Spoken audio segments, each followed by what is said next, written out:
What is up, everybody? Welcome to another edition of Drive for Show, DFS for Dough here on RotoGrinders. Back talking golf, another week of daily fantasy golf action. We're going through the somewhat of a slog of the fall season right now, but it's the same player pool for everybody. So happy to be breaking it down for you another week. We've got a new tournament to talk about this week, so we'll get you that information here over the next half an hour, 45 minutes or so, and take a quick look back at last week as well. Of course, I am Justin Van Zuiden. STL Cardinals 84 is the daily fantasy handle. I've got Mr. Notorious, Derek Farnsworth, alongside as usual. Noto, how you doing? Yeah, doing well. Not a lot of interest in last week's tournament. Didn't get 66 in my main lineup, so didn't even really look at the leaderboards on the weekend. But yeah, how'd you end up doing? Yeah, it wasn't a great week for me either. It was just a tough tournament to get super excited about. That happens right in the fall swing. You get these weak fields, and it's kind of the same tournaments over and over again in these birdie fests, and it's just tough to get super stoked about it. For whatever reason, I had a lot of trouble getting excited about last week, so I only did a couple lineups and just didn't have anything with a major sweat. So like you, I didn't watch a whole lot on the weekend. Was kind of surprised, figured with the leaderboard there heading into Sunday that it was Keith Mitchell's tournament to kind of grab, and he ended up one shot outside the playoff. Kevin Yu and Bo Hostler end up one stroke ahead at 23 under par, and Yu wins the tournament in a playoff. Lucas Glover, Alex Smalley, Bud Cauley, Daniel Berger were the others that finished 20 under or better. Cauley and Berger, a couple guys that we haven't seen a ton of form from over the past couple of years. Cauley, long recovery back from injury. Berger as well. So nice to see those guys show some form. Mackenzie Hughes and Thor Bjornsson also up there inside the top 10. But, it was just a tournament where you had to go out and make birdies. If you didn't, your week was done. And Adam Svensson kind of did me in. McNeely as well. Just a couple guys that I had interest in last week that didn't end up making the cut, which I think ended up being like 6 under. If 5 of 6 was tough to win with last week. Yeah, who didn't make a lot of birdies? JJ Spawn. And then he withdrew after Thursday. That was brutal. He was in my main lineup. Got 5 of 6 the rest of the way, but like you said, didn't really matter. It was hard to cash at 5 of 6. I didn't see the end of the tournament, but it looks like Kevin Yu birdied his last hole to get into the playoff, and Mitchell bogeyed his last hole to get out of the playoff. That sound right? Yeah, I think that's correct. So, Mitchell's won before. Bo Hostler, he won before? I don't know. Let's see. He was in a playoff with Ian Poulter, I think, at one point. Oh, I'm going to try to find it here quick. So he had 7 amateur wins, 2 PGA Tour playoff losses. How did you remember that? Ian Poulter in Houston in 2018. Yeah. But he lost, so he didn't win that tournament. He lost to Poulter in the playoff and then lost to Kevin Yu. Let's see. I think that's it. No wins, it doesn't look like. Okay, so he'll get there soon. He's kind of right there with Eric Cole and those guys that are probably going to get a win here. One of these fall swing events. But, overall, I don't know. Nothing else to say about the tournament, really. It existed. They played 72 holes of golf. And I'm sure it means a lot more to Kevin Yu than we're kind of portraying here. But kudos to him for winning, and I'm sure it's still the same amount of pressure when you're trying to get a win on the PGA Tour. So not diminishing what he did by any means, but we talked about kind of the weak field last week, and this week we hinted at this at the end because I was kind of looking through the commitments for this week's tournament. So what's exciting, at least for Noto, is it's in Utah and it's on a course that he's played before. Unlimited Snacks, I'll tell you about that. But and it's a new tournament, new event, new course, so that's exciting. What's not exciting is I think that this field is worse than last week's. And if you took the name of the tournament and the PGA Tour branding, like this could pass legitimately as like a Corn Ferry Tour event. Maybe I'm exaggerating a little bit, but it's pretty bad. It's pretty bad. I can't believe Tony Finau's not here. Like the one good golfer from Utah decides not to play. But yeah, I'm actually excited for the event. The course is awesome. I don't know if you've seen the pictures, but you got the green grass, the black lava rock, and then the red mountains in the background. And it's a cool course. It's really lush. I don't know how easy it's going to play. I imagine it'll play pretty easy for these pros. But yeah, I mean, it's in Utah, so I'm excited about that. And I don't know, just have a little bit more pep in my step this week, I guess. I understand. I get that way for the John Deere, and nobody else cares about it, so it's totally understandable. The course does look pretty cool, and it'll just be interesting. And a lot of times with these, you tend to think that we don't know how it's going to play, but when it's a resort course, and whenever the PGA Tour goes to these resort courses, it seems like they don't want to set it up that difficult, right? They want guys to like the course and come back. So trying to make the course more defensible with like crazy pin locations and stuff like that, it seems like they don't like doing that, especially the first year that a course is hosting. So yeah, I think they're going to tear this place up. I don't know. Again, it's a bit of a guessing game. But the the first hole is a fairly long par 4. Second hole is about 400-yard par 4. Let's see, the par 3s on the front side. One is 198, one is 152. There's a drivable par 4, the fifth hole at 320, and then there's two par 5s on the front, 589 and 587. So the front 9 is a par 36, and then the back 9 has just one par 5. That's the last hole on the course, which is a little bit unique. There's a par 71 layout, so the 18th hole is the par 5 on the back. It's a 571, and there's also a 320-yard par 4 on the backside as well. So you've got 3 par 5s. They're all under 600 yards. Those are all reachable in 2 by most guys in this day and age. You've got 2 drivable par 4s. And you've got pretty wide fairways, at least from what you can, there's not a whole lot of rough. So I guess if you're way off, you could be in the rocks or whatever, you can kind of describe what it's like there if you're way off the playing surface. But the fairways seem pretty wide. I'd imagine we're going to see a pretty high fairway and green and regulation percentage here. Who knows about, the amount of double bogeys there worse. But it seems, in my opinion anyway, that given it's a resort course and there's some pretty clearly scoreable holes out there and pretty wide fairways, I just don't think it's going to be much of a challenge for these guys. Yeah, right there with you. And Southern Utah is usually pretty windy, but it looks like there's going to be like 5-mile-per-hour wind all 5 days. So wind's not going to help in terms of the scoring. And you mentioned the fairways. They're like 30 yards wide on average, but the landing areas, some of them are extremely wide. They narrow in some parts, but I think, like you mentioned, I think you're going to hit a lot of these fairways off the tee, and then the greens are 7,000 square feet, so I think the green regulation rate is going to be pretty high. I'm kind of looking, I don't know, you don't want to go on the rocks for sure, because if you hit it in there, you're maybe going to be able to play 1 out of 10 of them, maybe. I mean, every time I went in there, it was either right up on a rock or just no swing whatsoever. So I do think golfers going to can't spray the ball too much. So I'm just going to lean on ball strikers. We don't know a lot about how the course is going to play, but ball striking tends to translate everywhere. So give me the guys that can ball strike, and I'll take my chances with the bad putters. Are these all rocks? I'm kind of going through the course here now, just on the shot link, kind of panorama view. Like, is it all rocks? Are there any trees? Not that I remember. It's just rock. Yeah, I don't see any trees. And there's twice as many acres of fairway as rough, so not a lot of rough either. And yeah, if you're in the rock, it's like you're not going to hit out of it really. I think the PGA Tour guys are going to tear this place up. I would probably lose a whole bucket of golf balls on this course, or at least have unplayables. I guess. I suppose if it's in the rock somewhere, you're probably going to find it.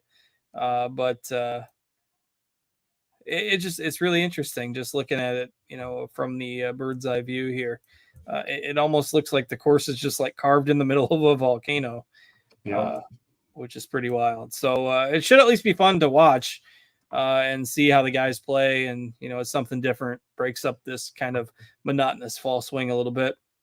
And everybody's dealing with the same player pool. I mean, we can lament the field being weak all we want, but everyone's got the same guys to choose from. And DraftKings has still gone pretty big with their GPPs this week. I know there's the $5 entry is still a $100K total prize pool. The $25 entry is a $300K total prize pool with $100K to first. And the 555 is 150 with 50K to first. So that's kind of basically what they've been rolling out for most of the fall here. I think maybe 1 week there was some overlay, but still rolling out the same prize pools. Still some money to be won there this week, despite the fact that the field strength might not be all that exciting. So go ahead. I was pulling up there's one transcript that we have from today from Zach Blair, who's from Utah as well. He was saying a lot of the guys aren't going to be hitting drivers off the tee, but he could probably hit some drivers since he's one of the shorter hitters off the tee. Patrick Fishburne said pretty much the same thing. You have a lot of options off the tee. You're probably going to go for it on the drivable par fours, but a lot of the holes you're going to be laying back, just playing angles into the pins. So, yeah, I'm not sure what that tells us, but maybe bombers don't have much of an edge here. Yeah, I was kind of playing up that angle too, thinking they might rip it with the wide fairways. But I suppose if you want to play it safe and not lose a ball in the rocks, that might make sense too. So, remains to be seen kind of how we don't have Bryson to just try to drive every green anymore. But interesting to kind of monitor those quotes throughout the week. And one other thing, 3,000 feet above sea level, forgot to mention that. So the ball will travel a little bit farther than usual. So those guys that don't like to do math probably going to be in trouble.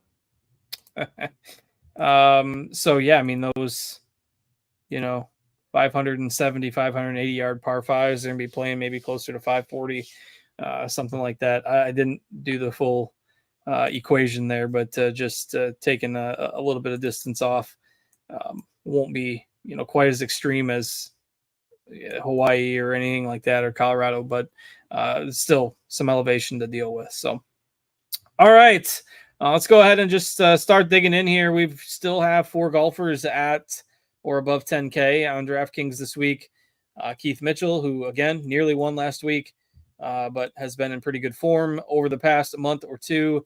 Seamus Power, the second most expensive guy in the field, which doesn't happen very often. And then Kitayama and Bo Hostler. Again, Hostler, runner-up finish there last week. So the guys here at the top, with the exception of Kitayama, who we haven't seen really in a couple of months. So I was surprised to see him all the way up at 10-2. But kind of like last week, where last week we didn't really see anybody under like 20-1 to win. I think Mitchell is in that kind of 15 to 18 range this week.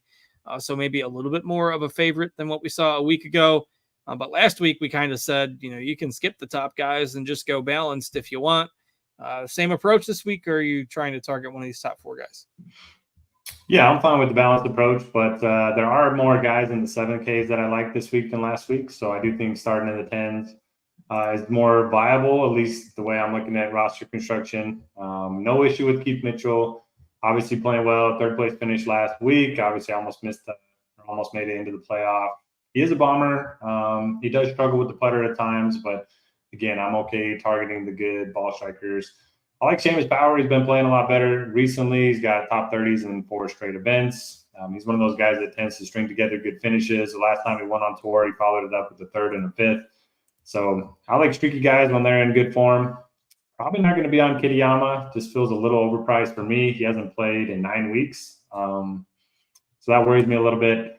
And then Hostler's just a little too wild off the tee for my liking. He's been better the last 3 months, but his total driving numbers are pretty bad compared to everyone else above 9K. So I'd probably go Power, then Mitchell. And to answer Brian Mott's question, the longest hitters in the field, Kevin Doherty, Trey Mullinax, Keith Mitchell, according to the rabbit hole, if anybody wants to try that out.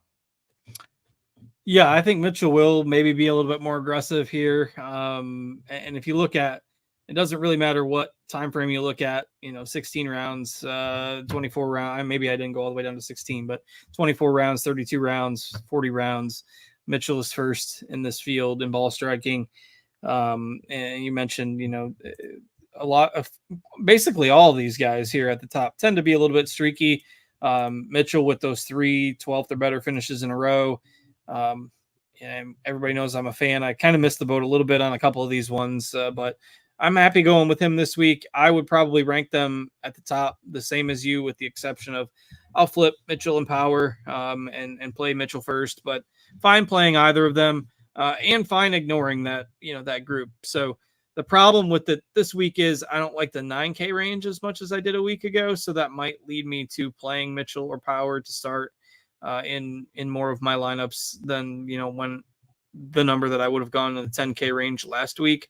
But again, that's more of a function of me not loving the next group rather than me loving the 10K plus guys. So as we go into the 9Ks, Eric Van Rooyen is at the top of the range at 9.9K. Chris Kirk at 9.8K. Patrick Fishburne, who Noto just mentioned that quote from, at 9,600 was one of the more popular kind of plays in this range last week. Relatively disappointing finish compared to where he's priced. Did make the cut, though. Our boy Stephan Jaeger, Ben Griffin, my boy Ryan Fox, and Lucas Glover rounding out the 9K range. Again, I don't love this range. I think there's some decent plays, but nobody I feel like I have to have, which is going to lead me to playing a little bit more Mitchell this week. So what are your thoughts on the 9Ks? Yeah, Fishburne's interesting. He's got a lot of high-end finishes, and he's one of 2 golfers in the field that is from Utah, or at least lives in Utah. I think he played his college golf at BYU. So I'll have a little interest there, but it does look like he's going to be popular. So I'll monitor his ownership. And Ben Griffin, I like him every week, especially on a course where if guys aren't going to be hitting a ton of drivers, that's going to benefit him. He's a top 5 iron player in the field, really good putter too. And he makes a lot of cuts. So I do like Ben Griffin. I like him as a starting point for lineups if you're not playing anybody in the 10Ks. And I don't know, I'll play a little bit of Jaeger. If Mr. Gerb's in the chat, then hopefully he'll play some Jaeger too. Finally, T23 finish. He's starting to play a little bit better. I don't know. All these other guys just feel overpriced. Van Rooyen, Kirk, Ryan Fox. I'm used to playing them in the 6 and 7Ks. Yeah, I mean, if you're playing the bomber angle, I don't mind Ryan Fox in GPPs. He did finish T11 and had 4 sub 70 rounds last week. He was never really at the top of the leaderboard, but was pretty steady last week. So I don't mind him. I'd rather live in the bottom part of this range. I don't love EVR at that price. I know the PGA Tour dude, Rob Bolton, that his stuff gets a lot of traction just in discussion, and obviously it's pretty widely available. Has Van Rooyen, I think, is his number 1 play this week. So tends to inflate DFS ownership maybe a little bit when he's got somebody ranked number 1. So I'm not on Van Rooyen this week. Just seems like playing him as a high-priced, potentially more popular than expected option doesn't feel great by me. Not sure about Kirk in what I think will be a birdie fest. So yeah, I'd rather go down. Don't mind Jaeger. Don't mind Fox if we think that the Bombers are going to have an edge.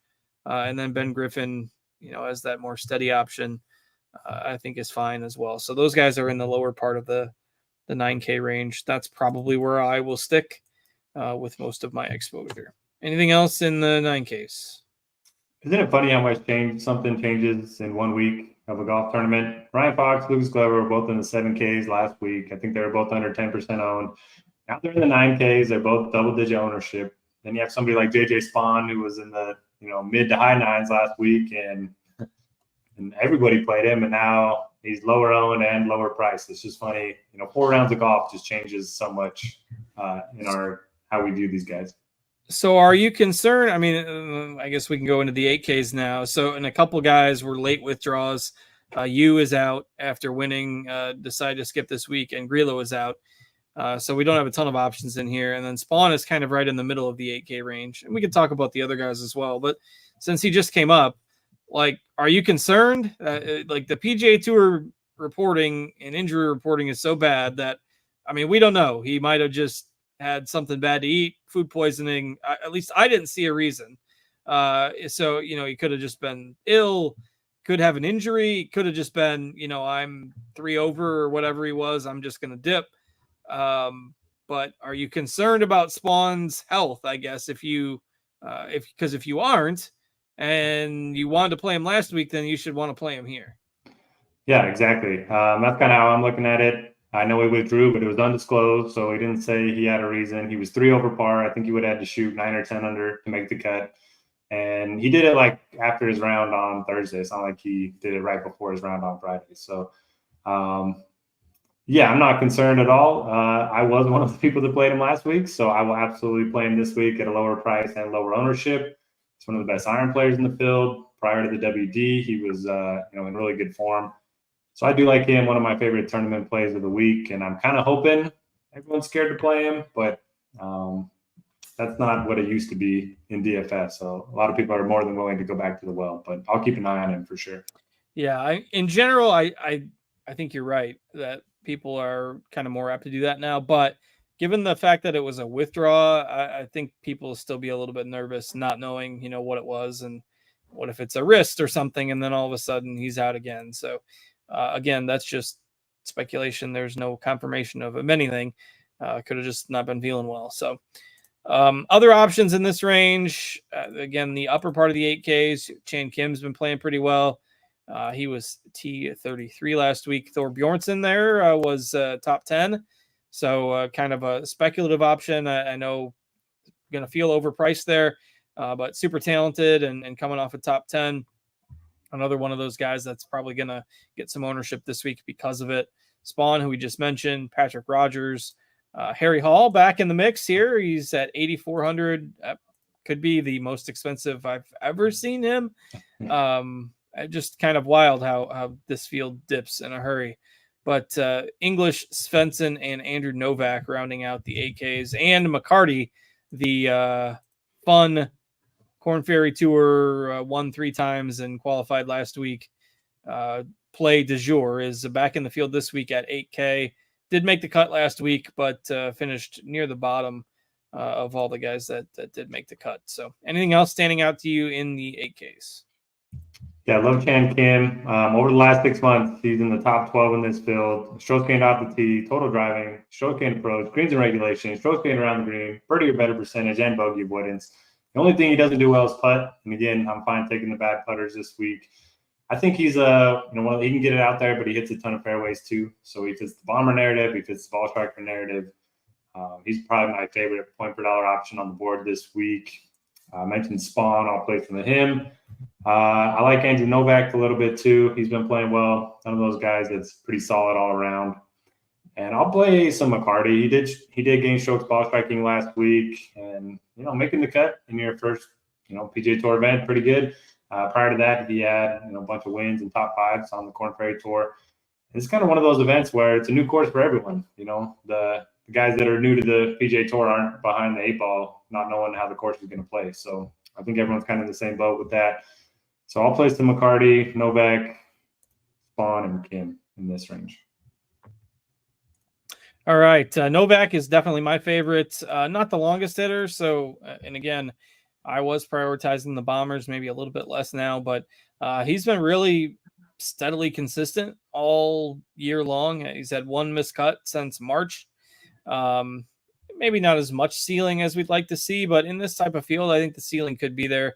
Did have a T7 at the John Deere, T14 at the Canadian Open. So, and if you go back, into the spring a little bit further, he had a few more top 10 type finishes. So I think in this type of field, he's a really strong play at 8,100. I mean, he could easily be priced in the 9s. So Novak is definitely my favorite.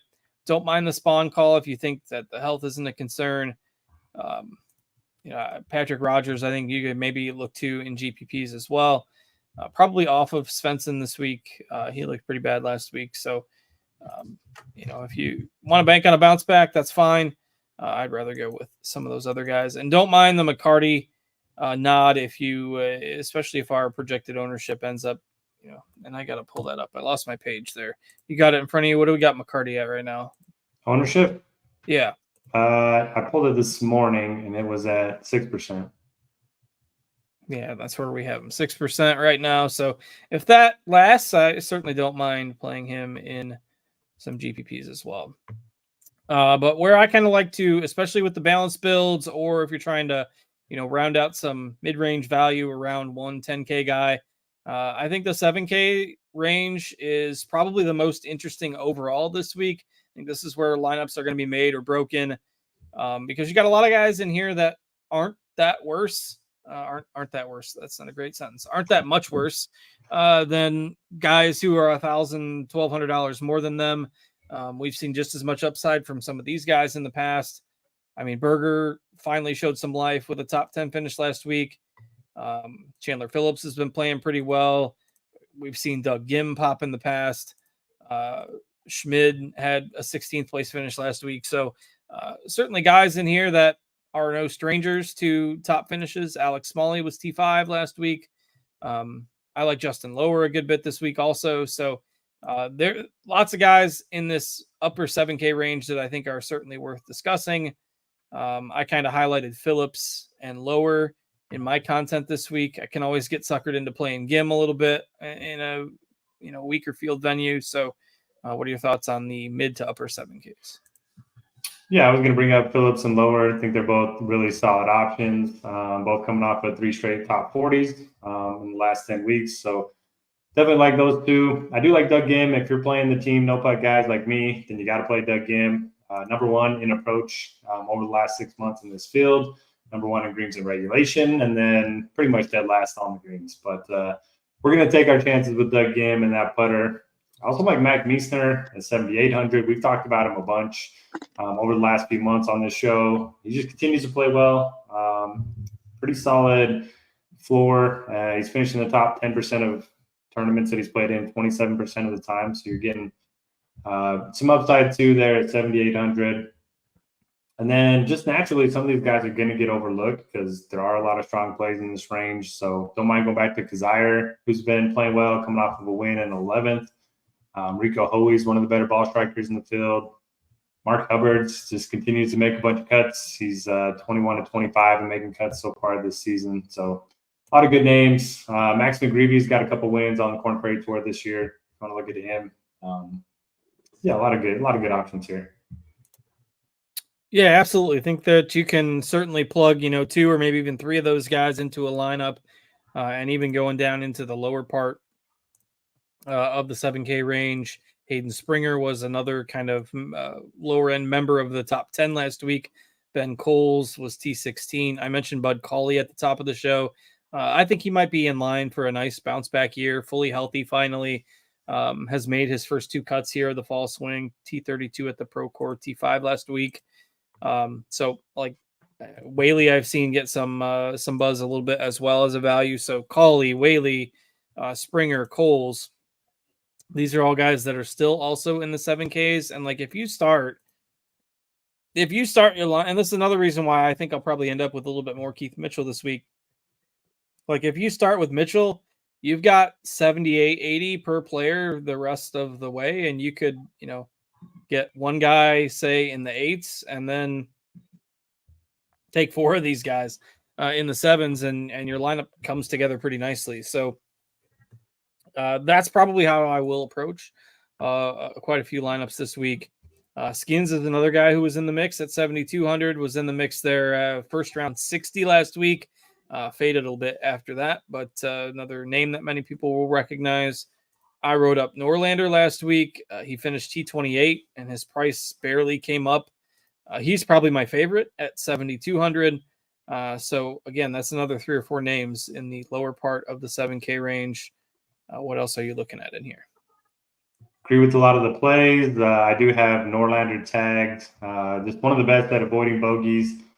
I finally went through and logged how often golfers finish in each percentile. He's finished in the top 25% of the events he's entered in 48% of the time. So he's played in 21 events, finished in the top 25% in 10 of them. I think that's pretty good. Gives him a really high floor. And at this price, I think, I think he's a strong option. Mitchell Coles, he rates out well for me. If you want to play the Utah angle, Zach Blair at 7,400.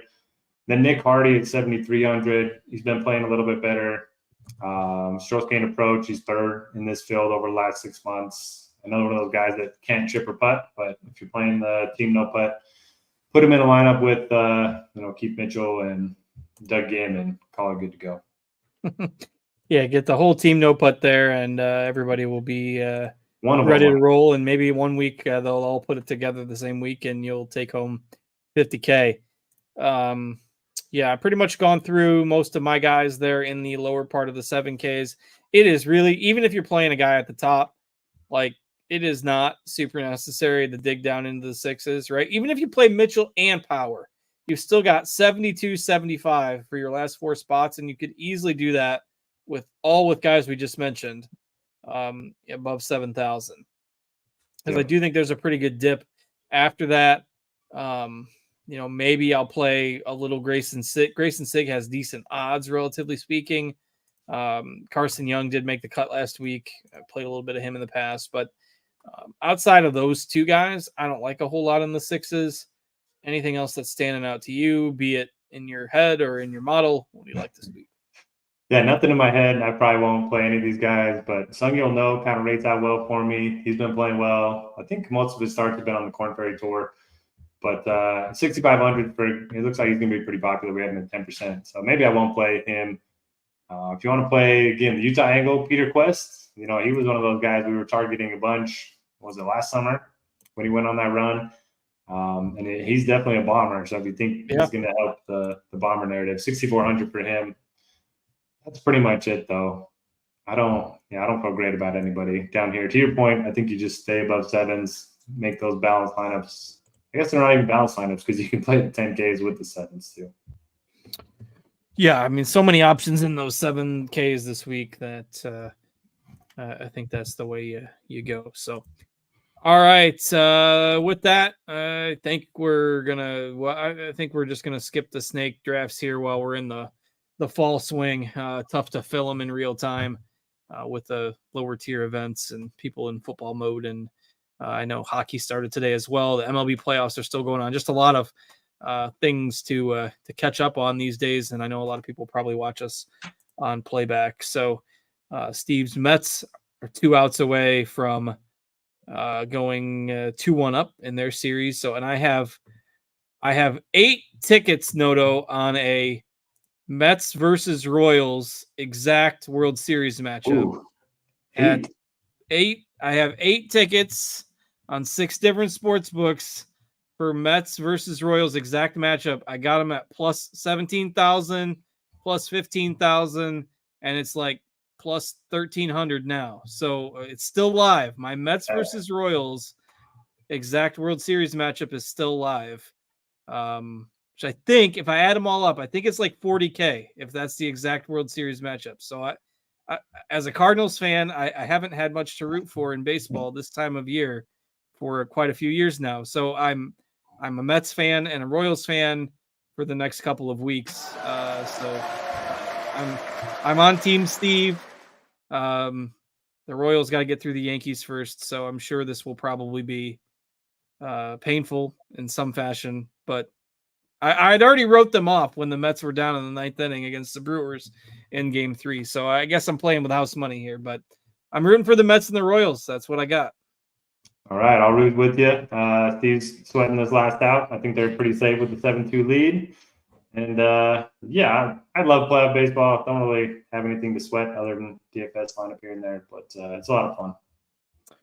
All right, with that, we will dip out of here for this week. We'll see y'all back here next week, same time, same place, of course. Thanks to Steve for producing, as always, on a Tuesday evening. Thanks to Noto for joining me. We've got the Shriners Children's Open at TPC Summerlin next week, which is in Vegas. So that'll be kind of another traditional fall swing event in Vegas. So we will break that down for you next week. Hopefully at least a few more known commodities in the field next week. So we will see you next Tuesday for that. Until then, have a great week, everybody. For Steve, for Noto, I'm Justin. Take care. We'll catch y'all later.